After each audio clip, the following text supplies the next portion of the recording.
français, je نتكلم avec la jeunesse tunisienne et française. Ben. Je m'appelle Aïssam Layari et je vais vous dire quelque chose tout de suite très simplement, c'est que depuis 2011 ma vie elle est consacrée à 100% à la Tunisie. Je suis né d'un père originaire de Célienne et d'une mère originaire de Béja, Sibéchir, en 1982. Je suis né en France. Chaque année, on retournait en Tunisie et ce n'était pas simplement des vacances. Mon père tenait absolument à ce que ce soit un voyage sur la trace de mes origines, sur la trace de mes grands-parents, sur la trace de ma culture, sur la trace de mon pays. Les Tunisiens à l'étranger ne représentent pas juste des difficultés de FCR, de retour définitif, ou de gens qui viennent en vacances. Ils ont des revendications.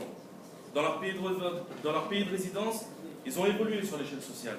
Ce n'est plus simplement les Chibénis qui ont des soucis. Ils ont occupé une vraie place.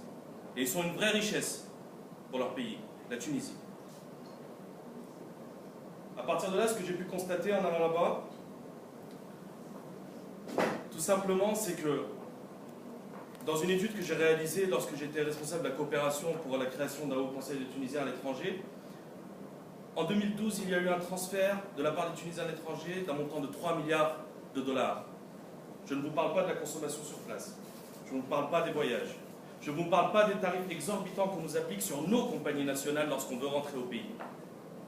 Je vous parle de transfert, de la solidarité. Mais au-delà de ça aussi, les investissements dans l'agriculture, dans les services, dans l'industrie ont connu une croissance exponentielle de la part des Tunisiens résidant à l'étranger, contrairement à toutes les autres catégories des investisseurs. Pourquoi? Parce qu'on a un vrai engouement pour notre pays. Alors moi, j'ai envie de poser deux questions. Quel est l'encadrement qu'on va réserver pour ces gens-là? Pour nous?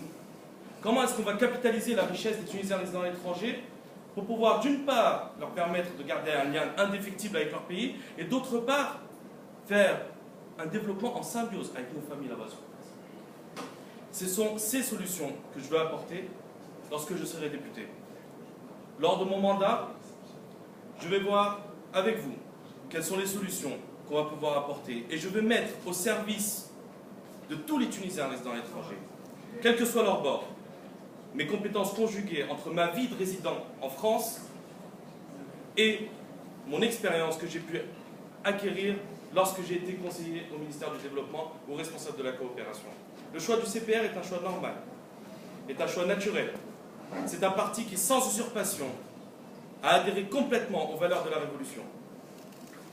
Nous allons travailler ensemble pour atteindre les objectifs de la Révolution, pour avoir une dignité, une justice, une liberté, pour avoir une diaspora plus proche de son pays. Lors de ma mandature, nous allons travailler uniquement pour ces objectifs, et dans un unique intérêt, le développement de notre pays et le rapprochement de notre diaspora. Merci à tous.